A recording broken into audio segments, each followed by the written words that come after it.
Bienvenue à toutes, bienvenue à tous, ravi de vous retrouver pour une nouvelle émission des chansons de ma vie sur Radio J. Alors aujourd'hui, nous avons le plaisir de recevoir une artiste qui en 5 albums et un livre s'est non seulement imposée comme l'une des valeurs sûres de la nouvelle scène française, mais plus encore comme une plume poignante et bouleversante, une auteure avec un E, avec laquelle il va falloir compter, enfin c'est mon avis et je le partage, au-delà même du simple territoire de la chanson. C'est Rose qui est aujourd'hui notre invitée. Bonjour Rose, comment allez-vous ? Bonjour Frédéric, ça va très bien, ça va très bien. Alors je me suis passé moi en préparant cette émission, déjà 15 ans de carrière, déjà 14, 5 albums, 14. Excusez-moi, je vous ai un tout petit peu Non, vieilli. 2006. La liste, bien sûr. Exactement. Que nous avons toujours tous en tête. Et alors là, on vous reçoit pour deux choses. Un disque et un livre qui portent le même titre. Le livre faisant écho au disque et réciproquement. Ce disque et ce livre s'appelle Kérosène. Et plus qu'un livre ou qu'un disque, moi j'ai la sensation, mais c'est vous qui allez me dire, que c'est le récit d'une résilience et surtout le récit du triomphe de la vie sur l'abandon. Est-ce qu'on peut le définir comme ça, ce livre et ce disque ? On peut tout à fait le dire. Non, mais oui, c'est une des versions plausibles. C'est aussi c'est une histoire vraie. Donc, quand une histoire est vraie, moi, par exemple, j'aime beaucoup les histoires vraies. J'aime beaucoup regarder des films qui sont inspirés de faits réels, parce que sinon, j'ai l'impression que c'est pas plausible. Et les mêmes choses les plus folles, si elles sont arrivées, comme Catch Me If You Can, tu vois, oui. ce film-là, où tu dis c'est pas possible, mais comme c'est arrivé, eh bien là, c'est arrivé. Et ce qui est intéressant pour les gens qui ont eu des moments de doute et d'abandon, justement, avoir envie d'abandonner la vie, oui. De se dire que ça peut arriver à quelqu'un dont on a l'impression que la vie est merveilleuse, eh bien, je pense que aussi ça peut aider aussi de savoir que c'est vrai. Qu'est-ce qui vous a... On va résumer, on va pas tout déflorer.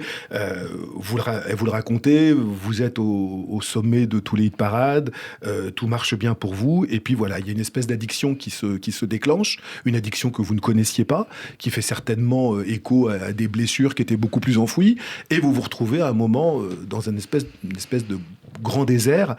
Qu'est-ce qui fait que vous avez eu envie justement de témoigner ? Qu'est-ce que vous avez eu envie de dire aux gens en écrivant ce bouquin ? À la base, je voulais vraiment tenir un journal un petit peu de sobriété, puisque j'ai décidé, à partir du 10 octobre 2017, de reprendre justement de choisir la vie, comme vous l'avez bien dit. À partir de là, c'est un choix qui se fait. Il y a 2 chemins devant vous. Après, on sait que chaque chemin, on amène 2, et puis 2, et puis 12, et puis après tout... Le principe de la toile. Exactement. Voilà, est-ce qu'il y a un libre arbitre ou pas ? Voilà, c'est toute cette question qu'on abordait tout à l'heure dans les locaux de Radio J. En fait, c'est j'y vais ou j'arrête. Et donc, si on décide de rester, eh bien, il va falloir tout reprendre. Et c'est à ce moment-là que ce livre m'a permis de tenir chaque jour, d'écrire, de raconter l'enfer que j'ai connu.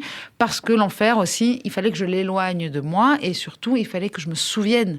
Oui. Parce que qu'est-ce qui fait qu'on retombe dans une addiction souvent, même si on a l'impression qu'on va mourir et qu'à chaque fois on se dit c'est fini, c'est qu'on oublie l'enfer et qu'on se dit oh non mais quand même, il fallait l'écrire, il fallait que ce soit noir sur blanc. Vraiment, et puis je me suis dit bon, ça sera un témoignage comme un autre, et puis j'aurais souhaité qui puisse aider peut-être des gens, mais à ce moment-là, vraiment, j'y pense pas. Et je me dis, allez, ça va être mon ami, ma béquille, pendant ce... Et puis je l'ai écrit tellement vite qu'il m'a fallu autre chose comme béquille tellement pour tenir. Tellement vite, mais sans aucune flagornerie de ma part, c'est vraiment pas le genre de la maison. Tellement vite, mais tellement bien. C'est tellement bien écrit. Merci, ça a été rapide. Il y a un vrai souffle, il y a une vraie plume. C'est amusant ce que vous racontez sur le fait de devoir l'écrire. Je demandais, c'est pas du tout, je ne dévoile pas des secrets d'alcôve, quelqu'un pour lequel vous avez écrit. Je demandais un jour à Louis Bertignac ce qu'il avait aidé à décrocher de l'héroïne. Il l'a raconté partout. Il me dit, c'est très simple. Un jour, j'ai acheté un cahier et chaque jour, la veille, je mettais no dope. Demain, no dope. Et je me réveillais le matin et je lisais mon carnet. Il y avait mon agenda avec les rendez-vous et il y avait marqué no dope. Mais je savais pas. Donc, comme c'était écrit, je devais respecter. Alors lui, il anticipait. Parce que c'est marrant, je discutais avec lui hier soir, figure-toi, parce que j'ai fait un texte là dernièrement pour lui, il m'a envoyé la maquette magnifique, donc j'en parlais avec lui hier soir. Et en fait, moi, j'anticipais pas, mais je me disais, aujourd'hui, je me réveillais le matin en me disant aujourd'hui, je ne bois pas, puisque l'alcool entraînait d'autres addictions. Bon, c'est compliqué, mais moi, je pense que c'est vraiment une dépression, plus que des addictions. Tout s'est mélangé en une sorte de nébuleuse, mais à la fin, pourquoi j'allais si mal, pourquoi je voulais mourir, c'était pas l'addiction ou quoi que ce soit, c'était je n'avais plus envie de rien, c'était une totale anesthésie de. Oui, voilà, il y avait plus du tout d'envie. Alors, on a envie de se dire que c'est aussi grâce à un enfant, évidemment, puisqu'on se dit soit je le prive d'une mère, soit je suis là. Je suis une bonne mère, surtout, parce que ça sert à rien d'être là pour... Franchement, moi, moi qui adore les histoires vraies, les films et tout, j'en ai vu des films où les mères sont abandonnées, encore une fois, à elles-mêmes, et que l'enfant vit ça. Je voulais vraiment pas de ça, donc j'avais envie qu'il se souvienne de chaque moment de son enfance comme quelque chose de merveilleux, et c'était pas ce que j'allais lui offrir si je continuais comme ça, évidemment. Et c'est ce que vous faites aujourd'hui. Alors, nous, je crois bien, ouais. En parlant d'envie, nous, on a très envie de mieux vous connaître. Le principe de cette émission, et vous le connaissez, Rose, c'est vous qui faites le programme. Les chansons de ma vie, c'est de votre vie. Et on va commencer par votre premier choix, étonnant, Janis Joplin. Moi, je pense que votre pseudonyme, vous vous appelez Keren, c'est votre vrai prénom. Rose, c'est pas du tout étranger à Janis Joplin, The Rose. Ouais. Vous vous imaginiez, en prenant ce pseudonyme, prendre aussi toutes les dérives de ce personnage? Moi, je crois pas qu'on choisisse des pseudonymes par hasard. The Rose, c'est quand même extrêmement chargé pour nous tous. Oui, Bette Midler. Après, c'est pas exactement le biopic. Comment on dit ? Le biopic. Ouais, c'est pas exactement la vie de Janis Joplin. C'est inspiré, on va dire, puisqu'elle s'appelle The Rose. Et c'est elle qui l'a chanté. Oui, mais c'est pas. Oui, non, mais c'est-à-dire que c'est pas sa vie. Non. Donc bon, moi, Janis, j'ai découvert Janis Joplin. J'avais vraiment 24 ans, donc c'est quand même assez tard. Oui. Mais à partir de là, j'ai vrillé, c'est-à-dire que je me suis dit, mais qu'est-ce que c'est que cette façon de chanter ? Qu'est-ce que c'est que cette façon d'être sur scène, d'habiter totalement la scène, les chansons, de vivre comme si c'était une question de vie ou de mort à chaque fois. Donc pour moi, c'était fou. Et Piaf était aussi comme ça. Donc, c'est pas que... faut pas être forcément la plus rock'n'roll et être à Woodstock pour ça. Mais en tout cas, à partir de là, j'ai eu une envie d'être ce qu'elle était, elle. C'est-à-dire de vivre des choses aussi fortes qu'elle. Qu'est-ce qui vous a le plus touché dans sa voix ? Parce qu'il y a quand même un côté très, très mortifère quand on l'entend. Ah non, pour moi, c'est la souffrance qui est à chaque... Oui, mortifère, si tu veux. Non, c'est la souffrance. Little Girl Blue, c'est incroyable. C'est vraiment une petite fille qui est assise par terre. On l'imagine, toutes les larmes qu'elle verse. Voilà, Et puis moi, chaque fois que j'ai envie de pleurer, parce que ça fait du bien. J'écoute cette chanson et je me laisse aller, je lâche tout, je pleure et en fait ça me vide totalement, ça me nettoie. C'est comme si tu sors tes poubelles mentales, tu vois ce que je veux te dire ? Jolie phrase. Voilà. Moi je trouve ça merveilleux de pleurer, surtout sur une chanson aussi belle. Et en fait il y a une histoire, une petite anecdote, c'est qu'un jour j'ai rêvé qu'elle venait me voir dans un rêve, habillée en blanc, et qu'elle m'a dit que je ne serais belle que sur scène. Elle arrivait comme ça, elle m'a dit toi tu seras belle que sur scène. Donc, et moi, j'étais pas du tout encore chanteuse. Et c'est ça qui a décidé Keren à devenir Rose ? Inconsciemment, en tout cas, parce que je me suis pas dit, il faut que je le fasse parce qu'elle me l'a dit. Je ne suis pas folle, vous savez. non, mais ça pourrait être... Attendez, ça m'a porté. Sans parler de folie ou de démence, ça peut être un élément déclencheur. Tout à fait, parce que le jour où j'ai signé en maison de disques, j'avais 27 ans, 8 mois et je sais plus combien de jours. C'est exactement l'âge qu'elle avait quand elle est morte. Vous voyez ? Ouais. Non, mais moi, j'ai commencé à avoir des signes partout après. Mais après, j'étais chanteuse de variété, rose, petite, mignonne, avec mes petites bottes, mes petites chemises à carreaux. Je pense que je voulais aussi casser cette image-là. Et je me suis dit, mais comment je vais faire pour être rock'n'roll dans ce monde-là ? Ça va pas être possible. Et tiens, si on allait se droguer, tu vois ce que je veux te dire ? C'est sympa, c'est ça. Ouais. En même temps, c'est sympa. Je me suis dit, il va falloir faire quelque chose parce que sinon, on va me prendre pour une petite poupée que je ne suis pas, quoi. À quel moment vous avez assumé pleinement, aux yeux de votre famille, aux yeux de vos proches, à quel moment vous leur avez dit aujourd'hui Keren Melloul c'est fini, maintenant c'est Rose? Mon père s'en est chargé. C'est votre meilleur attaché de presse. Il m'a appelé Rose tout de suite. Des fois, je sais pas, il a eu une autre enfant, on va dire une quatrième enfant qui est Rose et qu'il aime plus que tous les autres. Attention, hein. Non, quand même pas. Mais votre papa, on le salue parce que. Ah oui, il est fan de sa fille et c'est une chance parce que franchement, il y a Mais c'est des un gens qui attaché n'ont de pas presse cette chance. redoutable. Ah oui. Moi, j'ai eu le bonheur de venir vous voir à la Nouvelle Ève il y a maintenant, il y a 1 an et demi, où avec ce confinement, j'ai l'impression que En ça novembre, fait tellement ouais. longtemps. Et le concert n'était pas fini. On était encore au niveau des rappels.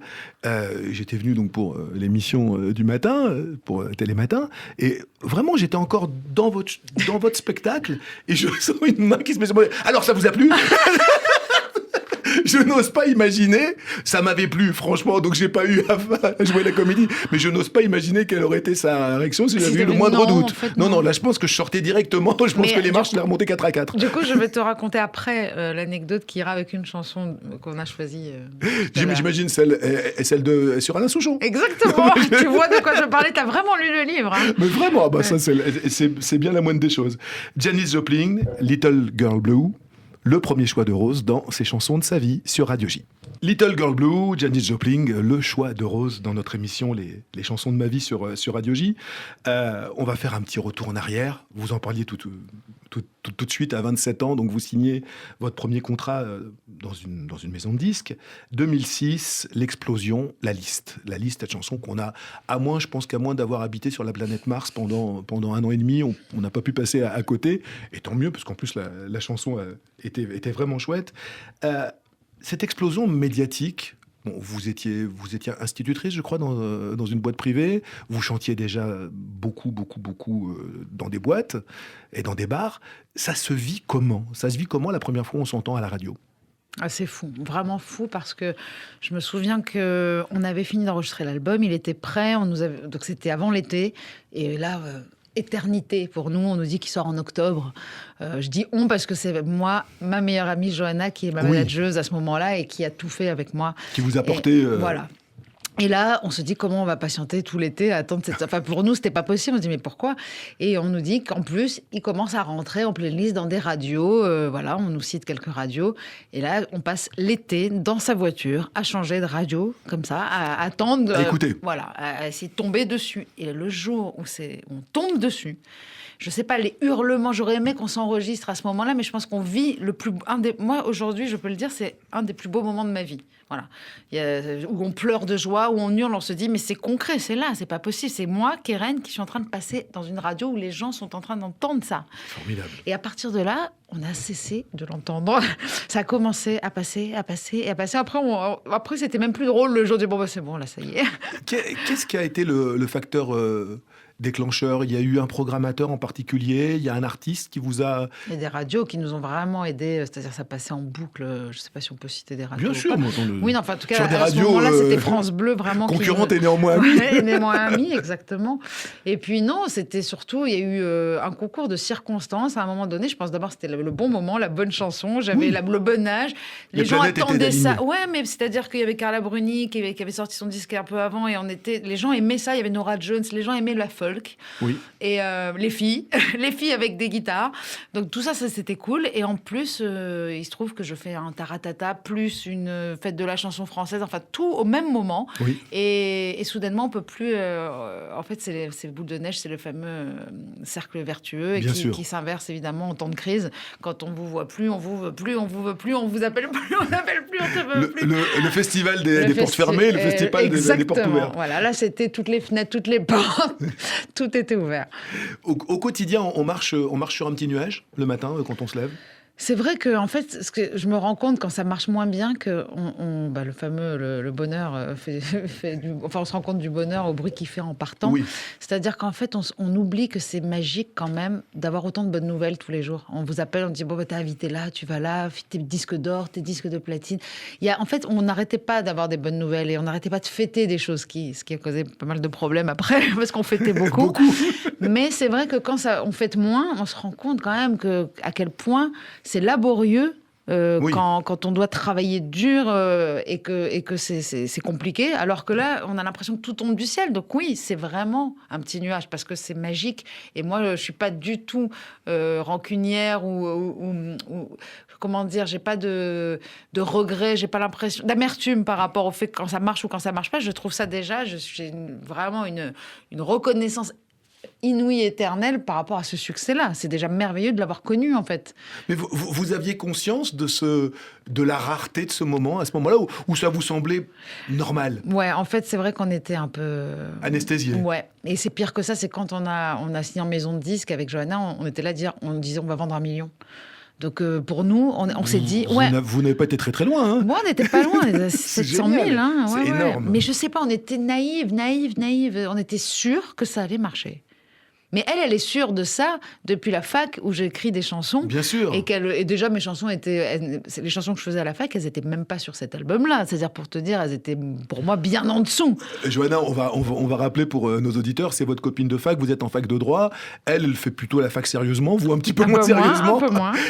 Et c'est votre manageuse, elle s'improvise manageuse, elle n'a jamais rien fait dans ce métier. Sauf qu'elle est partie à Paris pour ça, elle voulait travailler dans ce milieu. Elle prend vos cassettes et jusqu'au moment où la bonne rencontre se fait. Ouais. La bonne rencontre se fait souvent mieux avec des bonnes chansons. et les bonnes chansons étaient là. Et la bonne personne, parce qu'elle était très forte, en fait. En fait, elle est très forte et je le vois maintenant puisqu'elle continue à travailler dans la musique. Elle est très forte. Donc, en fait, c'était ça, sa vocation. Elle s'est servie de moi pour aller au bout de sa vocation et moi, c'était elle. Donc, en fait, on s'est trouvés, comme on ne croit pas au hasard, n'est-ce pas, Frédéric? C'était la rencontre parfaite. Le bon moment et la bonne personne. Alors, il y a quand même quelqu'un dont vous avez décidé de nous parler, et Quand je serai KO, c'est votre deuxième choix. C'est votre deuxième chanson choisie dans ce programme. Quelqu'un qui vous a aidé, c'est Alain Souchon. Un Olympia en première partie d'Alain Souchon, alors que votre album n'est pas encore sorti. Et que je n'ai composé que 5 chansons. Et racontez-nous ça. Eh bien, il se trouve qu'il a entendu 3 chansons, 3 maquettes guitare-voix dans les bureaux de mon directeur de label, Philippe Ascoli. Et qui dit, apparemment, hein, il se dirait qu'il aurait dit, mais moi je veux cette petite en première partie de mon Olympia. Et puis là, on m'appelle, ma manageuse me dit... Alors, ma manageuse, c'est plus Johanna, là, c'est sa patronne. Oui. Elle me dit, écoute, voilà, je préfère te dire, on nous a proposé quelque chose, j'ai refusé parce que tu n'es pas prête. Aujourd'hui, t'as pas les chansons, on t'a pas fait encore de scène, on va pas se griller, en fait. Elle voulait vous protéger. Voilà. Et moi, elle me dit ça, j'ai dit, mais en fait, on va le faire. Elle me dit, mais... Enfin, je n'ai pas laissé passer cette chance-là parce que je me suis dit, cette chose-là, je l'aurais faite, quoi qu'il arrive dans ma vie. C'était un Olympia et 2 Zéniths derrière, quand même. Et 2 Zéniths. C'est pas mal. Exactement. Guitare-voix Guitare-voix, mais de toute façon, ça a toujours été guitare-voix pendant des années. Hein. D'accord, donc seule, lâchée devant 5000 personnes. Ah oui, mais moi, alors, il y a un truc qui est cool, c'est que je n'ai peur de rien parce que je suis une inconsciente. C'est pour ça que j'essaye tout et je fais tout. C'est que je ne vois pas le danger. Mais après coup, quand je comprends que ça aurait pu très mal se passer, que j'aurais pu ne pas accrocher avec les gens, que j'aurais pu me planter, moi, je travaille pas beaucoup, donc j'apprends pas mes textes. Enfin, c'est quand même, je prépare jamais mes interludes entre les chansons, jamais. Vous êtes très roots, en fait. Quoi. Ah oui, non, mais je suis un peu feignante surtout. Et en fait, après, quand je me rends compte de ce que j'ai fait, et là, je me dis, très bien, il me manque 4 chansons. Donc je les écris, je les fais, et ça m'a aidé justement pour l'album. Hein. Et donc je me retrouve à l'Olympia, je sais même pas ce qu'est un retour. Un retour pour les auditeurs, c'est le son que vous avez en retour sur scène pour vous entendre. C'est pas celui que les gens vont avoir. Et donc on me demande si ça va le son, et moi je dis je sais pas, c'est vous qui savez, vous êtes dans la salle, dites-moi. Il me dit non mais pour toi le son dans tes. C'est bon là, oui. Je suis oui non ça va. En fait j'avais pas de retour pratiquement. En fait je m'entendais comme ça. J'avais pas compris qu'il fallait qu'on. La première rencontre avec Alain Souchon, ça se passe comment? Alors déjà, il enregistre un message pour m'annoncer sur scène. Donc il dit, voilà, je vous présente Rose. Elle n'a jamais rien fait. Et donc vous allez l'accueillir, voilà. Et en fait, moi, je le rencontre après. D'accord. Je ne le vois pas avant. Et donc, après je fais votre prestation, d'accord. Entre-temps, entr'acte, mon père, pendant ce temps, en profite pour aller voir les gens et dire qu'il est journaliste et demander s'ils ont aimé la première partie. Voilà, je travaille pour... il sort Le Parisien ou je ne sais quoi. Enfin, voilà. Sondage sauvage. Petite idée d'André Meloul. Et là, moi... Alain vient me voir pour me demander si ça s'est bien passé, mais moi, c'est la première personne connue et que j'aime. Le musée Grévin, quoi. Voilà. Non, mais quand même pas. Mais je suis là, je dis, mais non. Et il me dit, c'était très bien. Tout le monde a aimé. T'inquiète pas, Rose, tu vas aller loin. Voilà. C'était ma petite. Et maintenant, à chaque fois qu'il me croise, ma petite Rose. Voilà, je suis très amie avec ses fils. Un amour de mec. Un amour de mec. Ah non, mais c'est... Et puis c'est surtout le plus talentueux. Pour moi, le meilleur auteur aujourd'hui. Il vous a raconté son premier Olympia ou pas? Non. Son premier Olympia, il est en première partie de Thierry Leluron. Il sort de scène, il chante Bidon et J'ai 10 ans. Et là, il y avait une grande tradition que Bruno Cocatrix attendait les premières parties. Et même les premières parties, derrière le rideau, il le prend par le bras. Il lui dit... que vous avez fait ce soir, c'est vraiment de la merde. mais vous avez quelque chose dans les yeux qui me fait penser que vous irez loin. C'est-à-dire que le mec, Il Mais passe c'est la pire pas soirée de sa vrai. vie. Mais ce que vous avez fait là ce soir, c'est vraiment de la merde. Il le raconte avec un Comme éclat de quoi. rire. Comme quoi, oui. Bon. Et Non, mais- d'ailleurs, à chaque fois, moi j'anticipe sur le choix d'après, c'est comment Monsieur Jean-Jacques a eu aussi beaucoup, Goldman, de retours très négatifs sur sa personne, base. sa voix, il s'est fait... Vous avez un point commun avec Alain Souchon.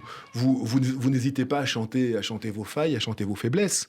C'est C'est quand ça même quelque qu'on chose- aime surtout, je pense que c'est ce qui Mais je touche pense les que gens. c'est ce qui a dû le toucher chez vous en Bah, écoutant ces moi, il chansons. me touche beaucoup parce que ce côté Allô Maman Bobo, il sait le faire, mais sans être plaintif. Il sait parler de Dieu sans être démago. Je sais pas, il y a vraiment quelque chose chez lui. Il peut parler de tout. Quand je pense à Ultramoderne Solitude, on est en 80. Bah, d'ailleurs, c'est sur cet album qui a Quand je serai KO. Bien sûr. Mais on a quoi en 85 ouais. Et puis il parle déjà de la dépression, en fait. On sait pas parfois, on sait pas bien ce qui se passe, quoi. Il parle des gilets jaunes avant tout le monde, Oui, dans avant une tout le chanson monde. qui s'appelle L'oiseau malin. Exactement. Attention à ceux qu'on a laissés au bord du chemin. Attention. Il est vraiment, il n'est pas dans l'air du temps. Il le précède souvent. Ah oui, oui, oui. Et qu'est-ce qui vous touche spécialement dans Quand je serai KO? Bah, c'est encore ça, c'est de se dire qu'il a quand même l'humilité de se dire, bon, aujourd'hui je suis là, mais on sait bien qu'à un moment donné, je serai en bas. Et à quoi il pense? Il se demande juste si est-ce qu'elle sera toujours là, elle. Je trouve ça magnifique de penser à l'amour au lieu de penser à la décadence d'une carrière, par exemple. Oui. C'est juste de savoir est-ce que tu me regarderas encore avec ces Est-ce yeux. que l'être aimé sera encore là? Ouais, et puis surtout l'humilité de se dire peut-être qu'elle est juste là parce que je suis en haut. J'aime beaucoup. Oh, il l'a vraiment connu quand il était tout en bas bien aussi. sûr. Puis surtout, il a plus d'imagination que moi. Je sais qu'il a beaucoup de chansons où ce n'est pas de lui ou de sa femme ou de... Ça part toujours d'un truc. Ça part de quelque chose, mais il imagine beaucoup. Il imagine beaucoup. Et toujours avec beaucoup de talent. Quand je serai KO, Alain Souchon, le choix de Rose dans les chansons de ma vie sur Radio J. Quand je serai KO, Alain Souchon, les chansons de ma vie, Rose sur Radio J. C'est une des premières chansons que vous avez reprises, celle-là? Exactement. Il fallait faire une reprise au Fou du Roi à France Inter, avec Stéphane Bern à l'époque. Hein, Oui. et franchement, je ne voyais pas autre chose que cette chanson. Et c'est la première fois que j'étais accompagnée par Lornac, ce pianiste Oui. mythique. Et c'était magnifique. Franchement, cette chanson, pour moi, elle a une émotion. Elle m'apporte quelque chose d'assez puissant. Alors, Rose, nous sommes sur Radio J, une radio culturelle et cultuelle. Et forcément, à un moment ou à un autre, on va bien parler de judaïsme et d'Israël. Oui, non, je vous assure. Vous pensiez que J, c'était quoi? C'était joyeux? C'était... Oui, c'est tout moi. C'était joujou? Janice. Je crois qu'Israël a un rôle très important dans votre vie. J'ai l'impression qu'à chaque fois qu'il y avait un tournant de votre vie, c'est en Israël que vous êtes parti, soit poser vos valises, soit réfléchir, soit prendre une décision importante. J'ai l'impression que ce pays, vous vous définissez dans votre livre comme sioniste de cœur. Vos parents vivent là-bas. C'est quoi le rapport que vous entretenez avec ce tout petit pays? Bah, c'est mon pays, alors voilà, parfois c'est comme la famille, on l'a pas choisi. C'est pour ça que je dis de cœur. C'est aussi parce que je n'ai pas le choix que d'aimer Israël et que de le défendre, puisque on a besoin de cet État. Mais j'ai beaucoup été là-bas, beaucoup passé de vacances, donc j'ai fait aussi bien la fête que d'autres choses, parce qu'à un moment donné, je me suis consacrée un petit peu à une vie religieuse assez stricte, parce que j'avais décidé en 2010 qu'il fallait que je me marie avec un Loubavitch et que j'arrête ce métier. Non, j'étais partie. Oui, non, mais à ce moment-là, d'ailleurs, c'est à ce moment-là où j'écoute Diams. J'anticipe toujours les chansons que je choisis. On y arrive. Mais c'est à ce moment-là que j'écoute Diams, qui elle, donc c'est pas Israël, on le sait. Non, pas vraiment. Mais sa maison de disque est là et comprend qu'elle va plus jamais faire les succès qu'elle a fait parce qu'elle veut plus faire ça, qu'elle veut se consacrer à autre chose, à une vie religieuse. Et en fait, moi, j'écoute SOS à ce moment-là, cet album-là, parce que ça me parle. Elle se parle à elle-même. Elle dit Mel, assis-toi, faut que je te parle. Oui. Et moi, j'étais là. C'était pas encore Kérosène, Keren Rose, mais j'étais en train de me dire, mais attends, est-ce que c'est Rose? Tu vois bien que tu t'es paumé, quoi. Tu vois bien que t'es plus là, tu sais même pas qui tu es. Voilà. Et à ce moment-là, je pars en Israël chez mon frère qui habite déjà là-bas. Je reste un mois. Ça vous apaise, Israël? C'est quoi le petit plus que vous trouvez dans ce pays que vous ne trouvez pas ailleurs? Parce que vous pourriez partir aux États-Unis, au Canada. Pourquoi là-bas et qu'est-ce que ça vous apporte de spécifique? Aujourd'hui, c'est encore particulier. J'y vais moins quand même. C'est pas obligatoirement Israël, déjà. J'ai une passion pour la Corse, par exemple. Oui. Vraiment. Voilà. On y mange un peu moins cachère, mais voilà, exactement. Mais moi, aujourd'hui, j'ai une passion pour la nature. Donc, avant, c'était les gens. J'aimais beaucoup les Israéliens. J'aimais la vie qui régnait là-bas. J'aime aussi parce qu'il y a ma famille. Bien donc, sûr. moi, j'y vais pour ma famille. Mais ce qui est magnifique dans ce pays, c'est aussi la diversité. C'est la diversité. Moi, c'est ça qui me plaît, puisqu'aujourd'hui, je suis plus du tout religieuse ni pratiquante. Mais vous l'avez vraiment été? Oula, oui, et puis je viens d'une famille qui l'est. Donc, moi, j'ai été... oui. Puis j'ai habité en Israël, j'ai fait mon aliyah, je suis israélienne. D'accord, vous avez la double nationalité. Oui, donc j'ai un passeport, je suis obligée de le prendre pour y aller, parce qu'une fois je l'ai oublié, puis je ne pouvais plus repartir. Non, ils ne rigolent pas avec ça.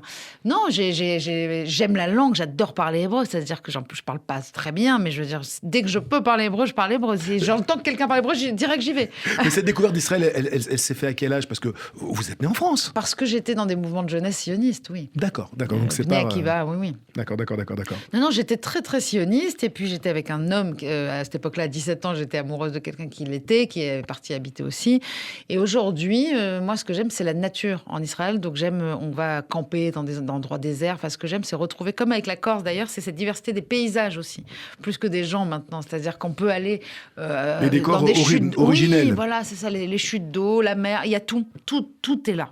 Israël, tout est là, tout est beau. Je trouve malheureusement que les Israéliens ne prennent pas assez soin de leur pays. Terre. Ah non, franchement, on va camper, on retrouve des déchets, des choses, je ne comprends pas, je ne pensais pas que c'était comme ça. Donc je suis un peu triste dernièrement de voir ça, parce que c'est tellement beau, quoi. Il faut absolument protéger. Au niveau de votre carrière, vous n'avez jamais mis de mouchoir sur vos préférences. Il y a beaucoup d'artistes qui, en devenant connus, je sais pas, on n'a pas à les juger, mais juste s'en apercevoir, qui prennent un petit peu de recul par rapport à la communauté, par rapport à leur engagement sioniste, entre guillemets. Vous n'avez jamais fait mystère de vos préférences. On vous a toujours vu aller dans toutes les soirées de la Tzedaka. Enfin, vous êtes toujours là. Est-ce que vous pensez que ça vous a joué des tours, ça, par rapport au grand public et par rapport à la presse? Moi, je pense pas.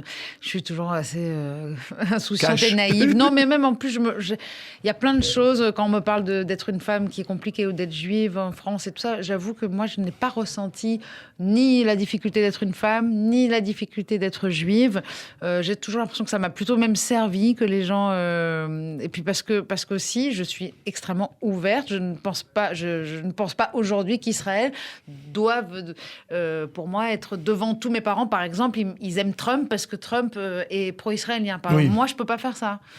J'ai quand même une clairvoyance, une lucidité sur les choses qui fait que ça ne sera pas Israël quoi qu'il arrive si demain il y a un dictateur à la tête. Bien sûr. Voilà, je ne suis pas comme ça. Je ne suis pas de droite en tout cas en Israël. Je pense surtout que vous n'êtes pas carriériste au point de calculer ce qu'il est bon de dire jamais, ou pas. Non. Vous savez très bien qu'Israël, ça, dans une certaine presse de gauche aujourd'hui, Bien ça sûr, n'a pas franchement la cote, et vous auriez pu vous dire, pour aller un petit peu plus loin, je vais un petit peu atténuer le propos. Ça, vous l'avez jamais fait. Non, pas du tout. Alors, il y a une phrase en parlant de Dieu, il y a une citation que vous reprenez dans votre livre qui m'a beaucoup amusé, une citation de Kierkegaard. La prière ne change pas Dieu, elle change celui qui prie. Qu'est-ce que cette citation vous a apporté à vous? Aujourd'hui, j'ai compris surtout que ça ressemblait à de la méditation. Quand je vois mon frère le matin mettre ses téphilines et prier, j'ai l'impression de me voir, moi, le matin, en train de méditer. Je pense que c'est... Voilà, pour moi, la religion, aujourd'hui, c'est ça. C'est chacun, il met ce qu'il veut. Chacun, il trouve ce dont il a besoin. Donc, on va chercher ce dont on a besoin et on le trouve.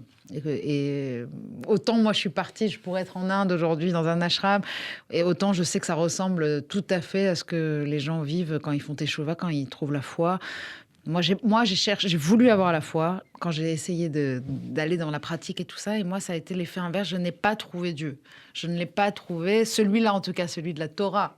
Mais vous vous êtes trouvé, vous? Je me suis trouvé moi et j'ai trouvé un ensemble. Enfin, j'ai trouvé plein de choses. Mais en tout cas, j'ai pas eu cette révélation, non. Alors, Rose, on va continuer à parcourir la bande originale de votre vie. En parlant de judaïsme et de sionisme, vous avez choisi quelqu'un qui, sous un masque qui pouvait passer pour cynique, a toujours eu un profond attachement au judaïsme et à l'État d'Israël, c'est Serge Gainsbourg. C'est vrai. On ne sait pas que Serge Gainsbourg, en 67, à l'époque où il n'était pas franchement très, très à la mode de se revendiquer juif, fait partir un hymne qui est devenu l'hymne de Tsahal en pleine nuit, fait partir par la valise diplomatique une chanson qui s'appelle « Le sable et le soldat ». qui disait en substance « Je me battrai pour la terre d'Israël, je défendrai toujours la terre d'Israël ». On va l'écouter, cette chanson, on va la passer en même temps que nous sommes en train de discuter tous les deux. Et c'était quelqu'un qui avait vraiment un profond attachement pour Israël, qui en même temps pouvait répondre ici d'ailleurs à ce micro à Radio J quand on lui demandait ce que représentaient les fêtes de Tu Bishvat. Il répondait « To be or not to Bishvat ». Telle est la question. C'était vraiment quelqu'un qui était vraiment profondément attaché, profondément sioniste. Je suis venu te dire que je m'en vais de Serge Gainsbourg, c'est votre choix. Pourquoi cette chanson-là ?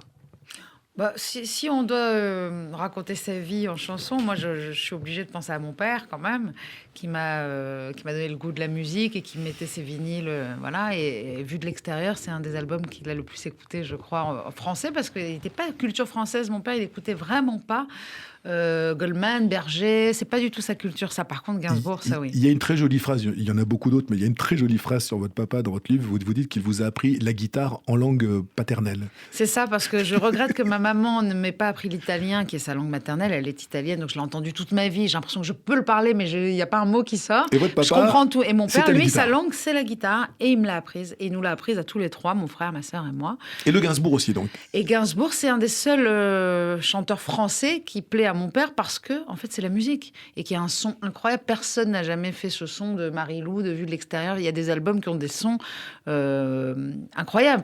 Qui n'ont pas forcément marché à l'époque, d'ailleurs. Exactement. Mais je veux dire, musicalement, comme mon père n'écoute pas les textes du tout, c'est la musique qui l'intéresse. Gainsbourg, c'est un des plus grands. Voilà. Et donc, on a énormément écouté cet album Vue de l'extérieur. C'est une magnifique chanson d'amour. Je la trouve très élégante, parce qu'il y a des hommes qui ne se prennent même pas la peine de venir vous dire qu'ils s'en vont. Vous savez, ils partent. Vous préférez quitter ou être quitté, vous ? En général, je pousse les gens à me quitter. Donc apparemment, je crois que je préfère être quittée, peut-être. Je n'ai peut-être pas le courage de le faire moi-même. J'ai souvent poussé, pas les gens à me quitter, mais en tout cas, j'ai poussé les histoires à la rupture. C'est quelque chose dont j'ai beaucoup appris. Je pense, et beaucoup évolué. Alors, c'est pas facile tous les jours pour l'homme qui partage ma vie non plus, mais ça l'est. En tout cas, je pense que c'est ce qu'a dit le père de mon fils, il lui a dit « T'as la meilleure version de Keren ». Il a la Keren 2.0. C'est ma meilleure version pour l'instant, donc c'est déjà bien d'évoluer. Je pense que je peux aller plus loin, parce que j'ai encore pas mal de taf. Vous savez d'où viennent les larmes dans la chanson ? Les larmes de Jane Birkin ? Moi, oui. Je connais l'histoire. C'est-à-dire quoi Oui, c'est ce gros chagrin. On a souvent pensé que c'était une engueulade de studio, que c'était quelque chose où Serge avait un petit peu poussé Jane, comme il le faisait souvent. Ouais, comme il le faisait souvent. C'est pas ça ? Pas du tout. Elle était très très triste. Ça, je le tiens d'elle. Elle était très très triste parce qu'elle avait envoyé Charlotte le matin même chez sa maman en Angleterre, donc chez sa grand-mère en Angleterre. Elle était extrêmement triste de ne pas voir sa petite Charlotte. Je l'adore, Jane. Et elle pleurait dans le studio. Ils ont juste capté ça pour le mettre. Non, mais elle est tellement normale, en fait, par rapport à c'est fou. Son dernier album est terriblement bouleversant. Magnifique. Non, mais je veux dire, sa vie, elle voulait une vie normale. En fait, ça se voit que c'était difficile, elle l'aimait, mais qu'en fait, elle a préféré le quitter parce qu'elle voulait que ça soit cool, normal, vivre quelque chose de simple, quoi, et que c'était trop compliqué de vivre avec quelqu'un qui buvait autant. Et le plus déroutant, c'est qu'il lui a fait chanter sa peine. C'est-à-dire que les plus belles chansons de Jane Birkin, c'est le chagrin de Serge, qui, une fois séparée, alors qu'elle vit avec Jacques Doyon, il lui fait chanter ses propres peines. Et là c'est juste bouleversant. Ah non, franchement, c'est mythique, hein, ce couple est mythique, cette chanson, elle est mythique. En plus, quand tu réfléchis, il y a le même couplet en boucle, pratiquement. Et ça le fait. Ça le fait, une fois c'est les larmes, une fois c'est les sanglots, une fois c'est tu sanglotes, une fois c'est tu gémis. Enfin, franchement, on a une chanson entière qui est faite sur quelques phrases. Mais magnifique. Le picking, le petit côté... Et l'hommage à Verlaine, tout y est. Moi, ce que je vous propose, Rose, c'est qu'on va la dédier à quelqu'un d'autre de mythique, à votre papa, André. Oui, exactement, André. Gainsbourg, je suis venu te dire que je m'en vais. Le choix de Rose pour son papa, ça fait très radio familial. On y est quand même. Hein. Et sur Radio J, c'est parti, je suis venu te dire que je m'en vais. Serge Gainsbourg. Je suis venu te dire que je m'en vais. Magnifique chanson, écrite et composée par Serge Gainsbourg. Votre choix, Rose, dans les chansons de ma vie sur Radio J. Quand on parle de se raconter, alors effectivement, ce livre Kérosène, je voudrais revenir 2 minutes sur le titre. Kérosène, parce que c'est Keren qui se consume pour que Rose avance. C'est ça, en fait, c'est magique, ça m'est apparu, c'est fou cet anagramme, parce que quand même, d'avoir Keren et Rose dans ce mot kérosène, pour moi, c'est presque même pas du hasard. Kérosène, c'est un carburant, et c'est vrai que j'ai l'impression d'avoir vraiment brûlé toute l'énergie de Keren pour que Rose existe. En effet. C'est aussi une substance que l'on retrouve beaucoup dans la drogue, oui. et le kérosène, donc ceci n'est pas non plus innocent. Vous vous racontez magnifiquement bien dans ce livre, et en parlant de se raconter, de parler de soi, je fais une transition directe avec votre prochain choix dans les chansons de ma vie. Votre quatrième chanteur et votre 4e chanson, c'est Jean-Jacques Goldman, Parler de ma vie. C'est pas la chanson la plus connue de Jean-Jacques Goldman. C'est ça qui est fait. Qu'est-ce qui vous touche dans cette chanson-là ? D'abord, pour moi, c'est une des plus belles, vraiment. Elle me bouleverse. Elle me bouleverse aux premières notes de l'intro, déjà. Donc, il y a une anecdote vraiment particulière sur cette chanson, c'est que donc elle n'est pas connue. Moi, je suis red dingue de cette chanson qui il parle à la place de quelqu'un qui est un peu un loser. Vous étiez aussi red dingue d'un pianiste à ce moment-là. Non, justement, je rencontre un pianiste. C'est ça. Voilà, c'est une soirée d'anniversaire où il y a un pianiste que je ne connais pas ce soir-là, qui joue des morceaux où on danse, on chante, voilà, un pianiste qui sait jouer tout. Il vous a un petit peu tapé dans l'œil quand même, le pianiste. Je le trouvais sympathique et très talentueux, mais séduisant. Il avait l'air de savoir tout jouer, tout. D'accord. Et là, pour le challenger un petit peu, je lui dis oui, enfin... Est-ce que tu sais jouer Parler de ma vie de Jean-Jacques Goldman ? On est tous un peu éméchés quand même. Et là, il me dit... Ouais. Mais j'apprendrai quelques jours plus tard que cette chanson, il venait de l'apprendre parce que sa maman est chanteuse et qu'elle lui a demandé de relever cette chanson qu'il n'avait vraiment jamais entendue de sa vie. Donc, encore une fois, ce fameux hasard. Et là, c'est comme... je pense que notre coup de foudre, entre guillemets, parce que je pense que ça ressemble vraiment à un coup de foudre, c'est quelque chose où tu ne comprends pas, en tout cas. Oui. Parce que c'était pas qu'il me plaisait, c'est pas quelqu'un qui... Ça dépasse le côté cartésien. Oui, voilà, typiquement, c'est pas physiquement le genre de personne qui aurait pu me plaire. Mais à ce moment-là, je ne sais pas ce qui se passe, mais je sens que tout mon être s'effondre et il y a quelque chose qui naît, quoi. Et pour moi, notre histoire, qui aujourd'hui dure encore, est née sur ces accords-là. Je voulais te parler de ma vie, c'est rare quand ça m'arrive. Un moment suffira, il n'y a pas grand-chose à dire. Rien que cette phrase. Magnifique. Quelqu'un, encore une fois, moi j'aime les gens humbles, c'est vrai. On parlait de Souchon, il n'y a pas grand-chose à dire. Il y a beaucoup de gens comme ça qui ont l'impression que leur vie n'a pas d'intérêt. Moi, je parle beaucoup.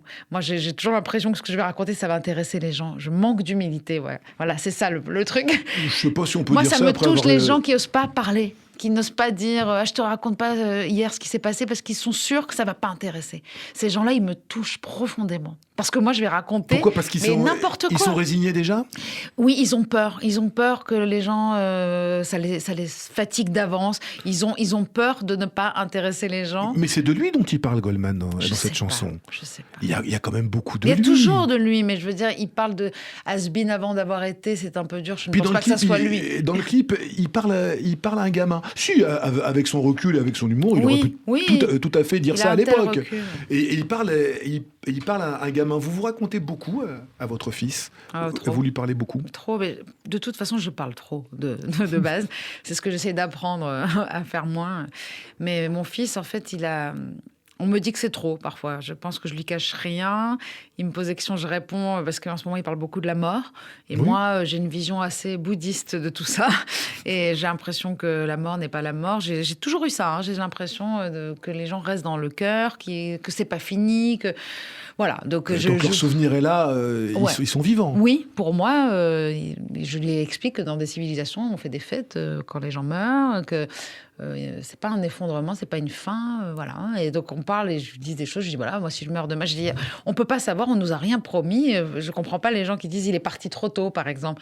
On vient sur Terre, c'est peut-être pour 5 jours, 2 heures, 100 ans. Il n'y a pas de contrat. Il n'y a pas de contrat, donc pourquoi trop tôt par rapport à qui? C'est comme c'est loin de quoi. C'est pareil. Il a quel âge votre petit bout de chou aujourd'hui? 9 ans.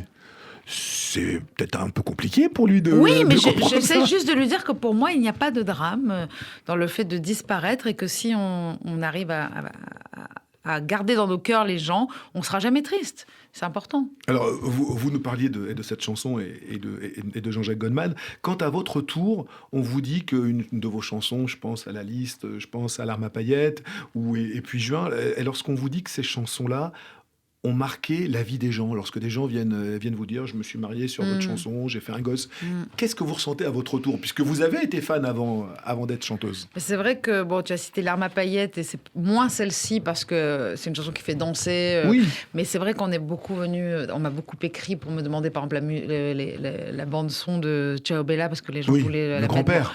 Oh là là, mais même, c'était triste parce que c'était pour des enterrements, des choses comme ça. Les gens voulaient la chanter. La liste, c'était joyeux parce que c'était pour des mariages. Les gens reprenaient la liste en changeant les paroles.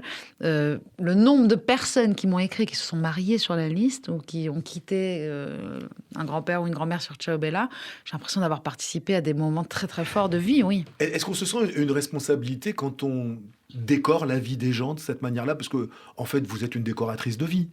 Non, alors franchement, je n'ai senti aucune responsabilité jusqu'à ce livre-là, parce qu'aujourd'hui, on m'écrit pour me dire qu'on a des addictions et qu'on n'a pas osé en parler, donc on vient en parler. Donc maintenant, je suis détentrice de secrets de gens dont je ne soupçonnais pas l'addiction, parce que parfois, c'est des gens que je connais déjà. C'est lourd à porter, ça? Non, mais en tout cas, c'est une responsabilité. Je me dis, c'est pas pour rien, il faut que je sois là. Je peux pas. Pourtant, moi, j'ai quitté les réseaux sociaux. Je m'en occupe plus du tout et je n'aime pas ça. Mais j'ai demandé à ma community manager de me transmettre uniquement les messages où je pouvais justement apporter un soutien. Aider. Donc voilà, il y a des gens avec qui j'échange quotidiennement sur leur sobriété. Où on compte les jours et je les soutiens. Et puis s'il y a des rechutes, c'est pas grave parce qu'on retombe jamais.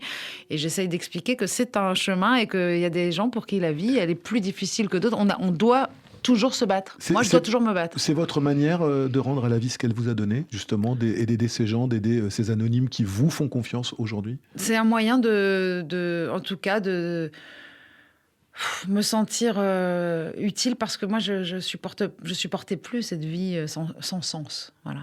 Je comprends. Alors, c'est peut-être pas celui-là, le sens de la vie en général, mais celui de la mienne, en tout cas. En ce moment. Oui, si je peux aider 1, 2, 12 personnes à choisir la vie comme moi j'ai eu la chance de le faire, évidemment que je suis éternellement reconnaissante.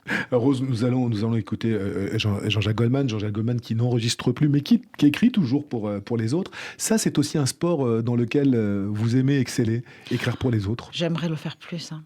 Vous l'avez fait déjà, Elou Bertignac. Oui. J'ai dernièrement fait des choses qui m'ont vraiment plu. Julie Zelati, je crois aussi. Oui, là, qui va sortir d'ailleurs un super... il y a l'album, il sort le 22 janvier, où il y aura 2 titres que j'ai écrits, dont même composés d'ailleurs, avec Romain Berrodier. J'aime faire ça. Et vous pourriez ne plus chanter et écrire pour les autres? Oui, plus chanter, chez moi je chanterais. Mais je veux dire, peut-être que ne plus apparaître publiquement me dérangerait pas, oui. Parce qu'en fait, là, peut-être c'est à cause du confinement, mais je me suis rendu compte que j'aimais vraiment cette vie calme, sereine, à la maison, les méditations, le yoga, écrire. Ce qui est dans important l'ombre. Aujourd'hui, c'est ça, c'est la plume. J'aimerais bien écrire un autre bouquin, évidemment, et écrire plus pour d'autres, oui. Alors, quelqu'un qui écrit magnifiquement bien pour lui et pour les autres, Jean-Jacques Goldman, Parlez de ma vie, votre choix, Rose. Parler de ma vie, Jean-Jacques Goldman, magnifique chanson choisie par Rose dans les chansons de ma vie sur Radio J. Rose, vous avez choisi dans votre émission quelqu'un qui, après avoir connu un succès flamboyant, vous en parliez il y a quelques minutes, s'est totalement retiré de la vie publique. C'est Diams. Et dans votre livre, vous écrivez dans un moment de grande difficulté avoir trouvé un écho dans son album SOS. Alors, qu'est-ce qui vous a touché le plus dans ce personnage? Qu'est-ce qui vous a parlé là-dedans? C'est qu'on n'a rien vu. Moi, je sentais vraiment ça. J'ai l'impression que les gens ne voyaient pas que j'étais en train de m'enfoncer et que j'arrivais pas à le dire et que je m'étais perdue. Et en fait, tout ce que j'écoutais chez elle me faisait écho parce que je me retrouvais pas. Elle parlait de ça. Hein, elle parlait de Mélanie et de Diams, le personnage public et le personnage... Exactement. Et puis surtout, c'est celui genre Mel. Elle lui dit, en gros, si toi, tu vas pas au front, moi, qu'est-ce que je vais écrire? Qu'est-ce que je vais chanter? Parce que c'est à toi d'écrire. Prends ta plume. prends ta plume. C'est ce côté schizophrène Et ce que j'ai ressenti jusqu'ici, même avec ce livre Kérosène et cet album, c'est vraiment... Il faut que Keren vive des choses pour que Rose les chante. Et donc, pour qu'elle puisse chanter, il faut qu'il se passe des choses. Il faut que ça brûle. Il faut qu'elle se relève. Et quand elle va pas bien, l'autre, elle peut rien faire. Donc, après, on n'est pas tant schizophrène que ça, mais c'est réel quand même. Parce que il faut que la personne, la vraie personne puisse, elle, écrire. Sinon, il se passe rien. Mais le succès à haute dose, ça détruit à ce point-là. Et là, c'est surtout ça aussi, c'est que on a beau dire c'est pas le succès, ça serait arrivé quand même. Moi, je ne peux pas dire que ça ne serait pas arrivé dans d'autres circonstances. Peut-être que j'aurais été très malheureuse en restant institutrice et que j'aurais très mal fini aussi. Même pire, peut-être mal fini tout court, mais on peut pas savoir. Peut-être que vos souffrances seraient mais remontées à la surface. Le succès, c'est vrai que c'est un rouleau compresseur, vraiment.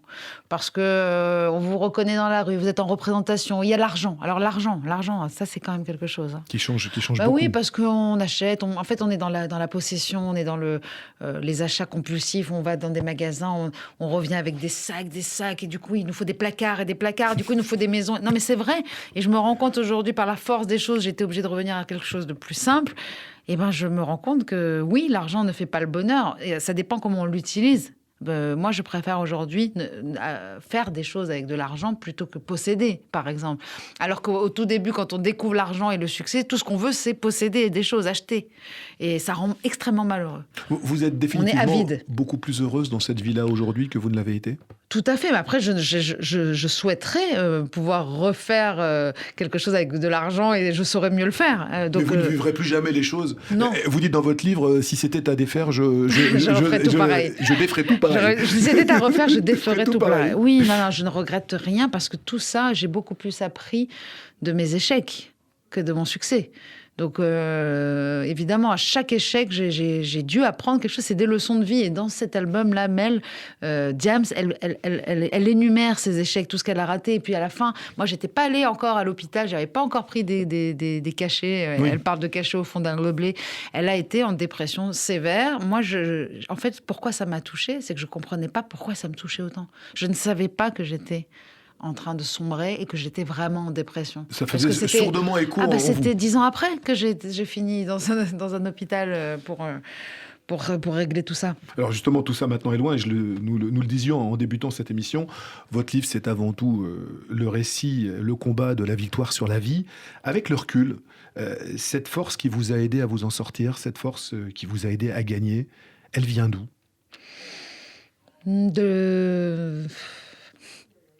De l'âme. J'ai l'impression que, en fait... L'âme est pas la chanteuse. Je veux chanter pour ceux. Non, mais c'est vraiment ça, la victoire de l'âme sur le corps. Non, attention, l'âme et Diams, je veux pas une seconde qu'on compare. À la limite, l'âme et Vita. Moi, j'aime beaucoup l'âme. Je suis fan de l'âme. Alors moi, écoute, je suis fan de Diams. Bon. Alors, ce qui se passe, c'est que j'ai eu l'impression d'être autre chose qu'un corps. Et que ce corps qui m'avait fait beaucoup souffrir. Et c'est vraiment grâce à la méditation que j'ai senti qu'il y avait autre chose derrière et que ça valait le coup. Alors, je ne savais pas quoi, je ne sais toujours pas. Moi, je suis une espèce de chercheuse du bonheur. Je fais de mon corps, de ma vie, des expériences, beaucoup. J'expérimente les choses et je vois si je trouve des voies. Non, mais là, je pense qu'il y a certaines expériences que vous ne referez plus. Non, attention, je parle même d'expériences plutôt méditatoires aujourd'hui. Oui. Non, pas du tout. Spirituel, en fait. Je sentis qu'il y avait quelque chose qui valait la peine et qu'on pouvait être heureux facilement et simplement et que j'avais vraiment galéré à vouloir essayer des milliards de choses pour vivre, pour me sentir vivante, alors qu'on pouvait juste apprécier chaque seconde. Tu te rends compte que le moment présent, en vrai, c'est 3 secondes de ta vie. On a 500 millions de moments présents dans une vie, quoi. Et donc il faut 500 les vivre. Millions de moments d'occasion d'être voir heureux. Les choses d'une autre façon. Quand on revient d'un tel voyage, on dit souvent, le vieil adage dit que ce qui ne nous tue pas nous renforce. Quand on revient d'un tel voyage, on se sent invincible ? Non, pas du tout. Ah non. Non, Non, on sent qu'on commence à avoir les armes, on sent qu'on veut plus y retourner, mais on est fait biologiquement comme on est fait. Hein, donc moi, je suis pas douée pour le bonheur à la base. J'ai un cerveau chimiquement dépressif, je pense, et qu'il faut bosser. Je dois faire des choses, moi, pour aller bien, en fait. C'est pas comme ça. Et les dernières pages de votre livre semblent quand même laisser une ouverture sur un chemin qui ressemble plus au bonheur qu'à l'angoisse. Ouais, mais c'est un chemin. Donc, comme tu le dis, c'est mon chemin. Et mon chemin, il est de travailler pour ça. C'est-à-dire, je peux pas ne rien faire, me la couler douce. Pas forcément. Non, j'ai besoin, si je fais pas mon heure de méditation, mon yoga, mais mon mental va prendre le dessus. Il y a une hyperactivité du mental qui est compliquée. Le bonheur, c'est un choix? Oui, alors ça, honnêtement, je pense que de toute façon, on peut être n'importe qui dans le plus beau pays du monde, dans la plus belle maison. Si on n'a pas, nous, décidé d'être heureux, on sera malheureux, oui. Alors, quelqu'un à qui on souhaite maintenant d'être heureuse là où elle est dans sa nouvelle vie, c'est Diams. J'espère, je lui souhaite vraiment, parce que quelque part, bon, on est quand même sur Radio J, donc c'est plutôt compliqué d'évoquer tout ça, mais je pense qu'elle a envie d'aider aussi des gens malheureux. Oui. On l'écoute? Oui. Diams, Mélanie, le choix de Rose dans les chansons de ma vie, votre dernier choix. On pourrait vous écouter des heures et des heures, Rose. C'était un vrai plaisir de vous avoir à ce micro. Les projets, les rêves immédiats, là, c'est quoi? Les projets et les rêves. Les projets concrets... On est au tout début d'année civile. Donc, on va finir cette tournée, déjà, c'est important, parce qu'elle s'est arrêtée comme ça, embryonnairement. Oui. C'est triste, parce qu'en pleine promo, en plein début de lancement de Kérosène, eh bien voilà, on est tombé sur ce Mars-là. Aujourd'hui, j'ai envie de jouer ce spectacle parce que je l'adore vraiment. Il réconcilie le livre et l'album, Keren et Rose. Enfin, il y a quelque chose. Et puis, c'est magique de pouvoir faire ça avec son amoureux. Donc, on est tous les deux sur scène. Et c'est un on salue d'ailleurs votre amoureux. On salue Romain Béraudier. Il s'appelle Raphaël dans le livre. Il s'appelle Raphaël, j'ai voulu le juivifier. Mais il n'est pas juif, mais il aurait mérité de l'être. Il aurait mérité. Moi, je lui ai dit quand même, Bérodman, c'est quand même autrement classe que Béraudier. Hein. Bon, on l'embrasse en tout cas. Qu'est-ce qu'il veut? On l'embrasse. Romain Béraudier, on t'embrasse. Donc ce spectacle qui nous tient à cœur et qu'on a envie de jouer, évidemment, ça fait longtemps là maintenant qu'on l'a pas fait, c'est terrible. Et l'écriture de chansons, nous on continue à en faire justement, pour lui vous et moi. Et pour les autres. Exactement. Je fais une formation quand même de yoga et d'ayurveda, c'est-à-dire de tout ce qui est médecine hindoue. Enfin, j'ai une passion pour tout ça. D'accord. Et j'espère pouvoir à un moment donné enseigner, en tout cas apporter quelque chose à des gens par le yoga. De l'ordre du bien-être. Exactement, mais c'est pas du yoga en soi, c'est vraiment une philosophie. Et j'aimerais avoir la chance et le courage et l'inspiration pour faire ce dont tu m'as parlé en début d'émission, c'est-à-dire écrire mon premier roman. Et ça va se faire, ça. J'attends que tu me coach, en fait. Non, j'attends que tu m'appelles tous les jours. J'aurais vraiment pas cette prétention-là. En tout cas, vous en avez le talent. J'aimerais. Ouais. Rose, on vous souhaite. Rose, on vous souhaite la réalisation de tous ces rêves. Nous sommes en début d'année, c'est le moment des vœux. Et que nos vœux les meilleurs vous accompagnent tout au long de cette année. Merci beaucoup, à bientôt. C'est moi qui vous remercie. À bientôt. Frédéric. À bientôt.